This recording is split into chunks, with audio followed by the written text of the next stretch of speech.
WrestleMania is in like what, 2 weeks now? And it doesn't feel like it. Last year we had the same problem, but we were able to live in denial because John Cena was in the main event. This year is Randy Orton, but let's be real. It's not the same fucking thing, right? It's not the same thing. How long can we really live in denial? Soon they will run out of legends, man. Soon Cody Rhodes is gonna retire as well. What's the point? Who's gonna main event WrestleMania 5 years from now, for example? Who is it gonna be? Braun Breaker and fucking Logan Paul? Really? Is that the main event? Are they together main event material? Are you fucking kidding me? There is a reason, there is another reason though, that this doesn't feel like Road to WrestleMania. It never does with things like these. It felt like Road to WrestleMania during WrestleMania 39, even though it was the same people involved, right? It was Cody Rhodes and Roman Reigns back then. WrestleMania 40 obviously had The Rock involved as well, and it felt like the Road to WrestleMania. 41 and 42, not so much. There is a reason behind that, and the reason is this. Wrestling is basically a soap opera, if you will, right? It's basically a medium of storytelling, and wrestling is just at the backdrop. Wrestling is just a source of storytelling. It's something that helps in telling the story in this context. That's all it is. It's not a wrestling show. It's a storytelling show, if you will. That's what it really is. And seems like this company has completely forgotten about that. They have forgotten that there is a thing called gimmick. Every motherfucker out there, they think that they're just gonna have their first name and their last name tied in together and it's gonna be worth a fucking gimmick, right? They think that they're interesting enough because of who they are. People like Johnny Gargano, people like fucking Tommaso Ciampa, I think these are their real names. If they're not, like, what difference does it really make? Because it sounds like it's their real names, right? That's just that. There are more people. Sami Zayn, like, it's not his real name, I'm pretty sure, but it might as well be. Kevin Owens, might be his real name. Who gives a fuck? I think it's Kevin Steen, right? And that's what his name was in the Indies, but McMahon made him change his name, so that's just that. The point is this. These people think that they're interesting enough, and they're not. For a good story, the first thing is you need good characters. This company right now is lacking good characters, man. Characters like The Rock. Characters like, I don't know, Batista. This company doesn't have that right now. They just don't have it. The second thing is to fucking tell a story then. They are not doing it. What's the story here, man? What's the story for anything? What's the story between Roman Reigns and fucking CM Punk? There is no story. They're forcing one now because they have to. So they're just doing it for the sake of it. But there is no real fucking story there, man. The story is, oh, you called me old. And you were a bully to me when I was young. So I hate you or some shit like that. They've already done this with Seth Rollins, first of all.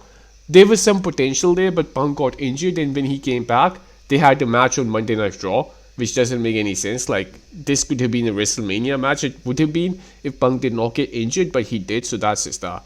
They were not able to capitalize on that feud. That's the point. And Roman Reigns, like, he never said anything about Punk, man. Throughout the time that Punk was gone, Reigns never gave a fuck.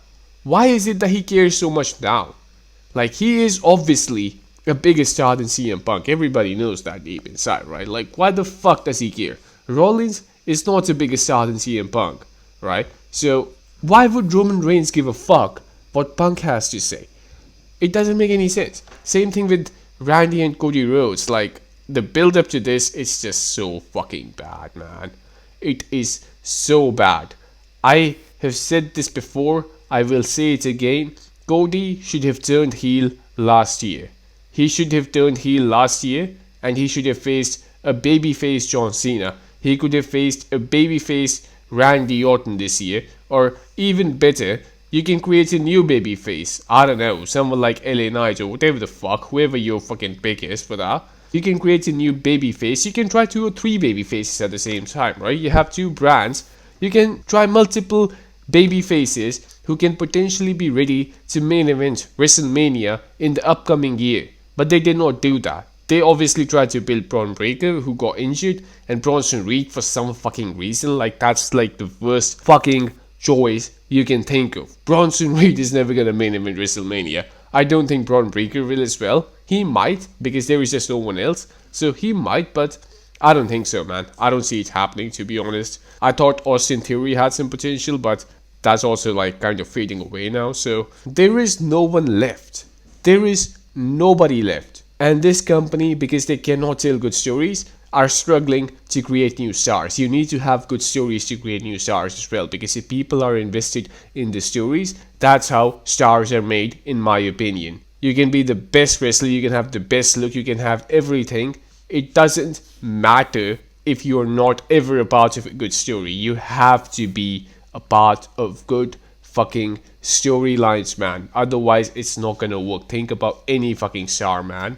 Any star in wrestling, he or she was part of good storylines, right? At least one good storyline. Stone Cold, The Rock, obviously, they have been part of great storylines. Same thing with Hulk Hogan back in the day. Great fucking storylines, at least for that time, if not for today, right? Randy Orton was a part of great storylines. Fucking Batista was a part of some great storylines, especially the Evolution one. And of course, if you have talent, you can pull it off, man. But like, you need something from the writers. The writers are not giving these people anything. The reason this doesn't feel like Road to WrestleMania is because there is no story for anything. So it doesn't feel like the climax, man. It doesn't feel like anything's coming to an end. I've heard a lot of people say, this WrestleMania just feels like filler. This is the reason, man, because there is no fucking story. If you don't have a story that has a climax, which is basically going to be WrestleMania, every WrestleMania is going to feel like filler. Every single one of them. Irrespective of how many dream matches you have, so-called dream matches or whatever the fuck, it does not make a difference. Every WrestleMania is going to feel like filler if you don't have good storylines that climax at WrestleMania.